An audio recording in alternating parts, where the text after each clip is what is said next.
বৃষ্টির দিনে মাংস নিয়ে যান। আসুন আসুন, গরম গরম কষা মাংস, ভুনা মাংস, খিচুড়ি মাংস খেতে চাইলে জলদি আসুন, নয়তো পড়িয়ে গেলে আর পাবেন না। এই তো আমি এসে পড়েছি কানাইদা। আরে এ কি জগাই, তুই বাজারে কেন এসেছিস? যা যা, জলদি করে এখান থেকে চলে যা, নয়তো কেউ দেখে ফেলবে যে। না না কানাইদা, আমি টাকা না নিয়ে একদমই যাব না।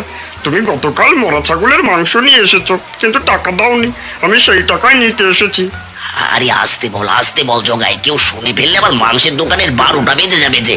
ঠিক আছে, আসতেই বলছি। আমার গতকালের মরা ছাগলের মাংসের টাকাটা জলদি করে দাও কানাইদা। ওরে হত ছাড়া, এখনই দিচ্ছি। তুই টাকা নিয়ে তাড়াতাড়ি এখান থেকে পালা, নয়তো তোমার ব্যবসার যে 12টা বেজে যাবে।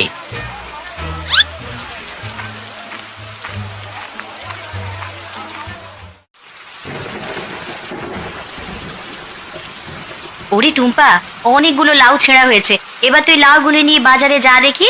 হ্যাঁ মা, আমি এখনই বাজারে যাচ্ছি। শোন টুম্পা, আজ লাউগুলো বিক্রি করে কিছু চাল আর ডাল নিয়ে আসিস। আজও ডাল আনবো মা? প্রতিদিন যে ডাল দিয়ে ভাত খেতে আমার ভালো লাগে না। আমাদের তো আর জমিদারি নেই রে মা, যে মাছ মাংস খাবো। তোর বাবার আজ কতদিন ধরে বৃষ্টির জন্য কাজ নেই, দুটো লাউ গাছ লাগিয়েছিলাম বলেই তা বিক্রি করে সংসার চালাচ্ছি এখন। হ্যাঁ মা, বুঝেছি। এবার আমি লাউগুলো বিক্রি করে আসি, একটু পরে নয়তো আরো জোরে ঝড় ভিডিওটা ভালো উঠবে। লাগলে হ্যাঁ সাবস্ক্রাইব টুম্পা, করবেন। ভিডিওটা ভালো জলদি করে লাগলে হাটে সাবস্ক্রাইব গিয়ে করবেন। লাউগুলো বিক্রি করে আয়।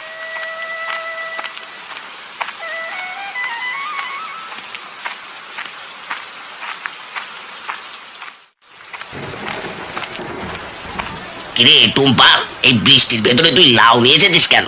বৃষ্টির ভেতরে তো লাউ কিনবে কে শুনি? গ্রামের সবার তো আর মাংস কেনার টাকা নেই কাকা। যাদের টাকা কম তারাই লাউ কিনবে। দেখিস টুম্পা, তোর একটা লাউ বিক্রি হবে না, সব বৃষ্টির জল একেবারে পচে যাবে। আমাকে নিয়ে তুমি ভেবো না কাকা, নিজের মাংস কিভাবে বিক্রি করবে সেটা ভাবো। কিরে টুম্পা, তোর সাহস তো কম না, আমার মুখে মুখে কথা বলিস। বলি বেশি বাড়াবাড়ি করলে বাজার থেকে ঘাড় ধাক্কা দিয়ে বের করে দেবো। হ্যাঁ, যত সব।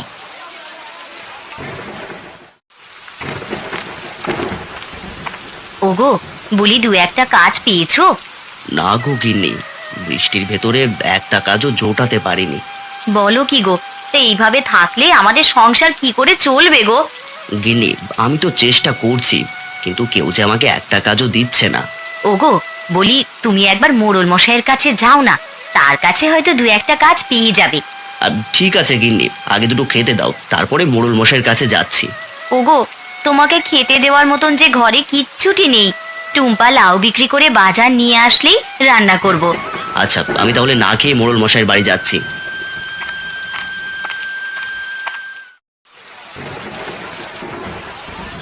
আরে ও কানাই, এই মাংস কত করে কিলো বিক্রি করছো? বেশি না খুড়ো, মাত্র 500 টাকা কিলো। তা বলো, তোমাকে কত কিলো দেবো? কি পুরো 500 টাকা কিলো? না রে বাপু, অত টাকা দিয়ে মাংস কেনার সাধ্য আমার নেই। আরে ও খুড়ো, কত কিলো নেবে সেটা তো বলো, দাম একটু কমিয়ে রাখবো নি। আরে বাহ, লাউগুলো তো খুবই কচি দেখছি। তাই লাউ কত করে বিক্রি করছিস? খুড়ো, একটা লাউ 30 টাকা, আর দুটো লাউ নিলে এক দামে 50 টাকা রাখবো। মাত্র 50 টাকায় দুটো লাউ? এ তো খুবই সস্তা। দে দে, আমাকে পুরো দুটো লাউ দে, আজ লাউ দিয়ে খিচুড়ি খাবো। ঠিক আছে খুড়ো, এখনই দিচ্ছি।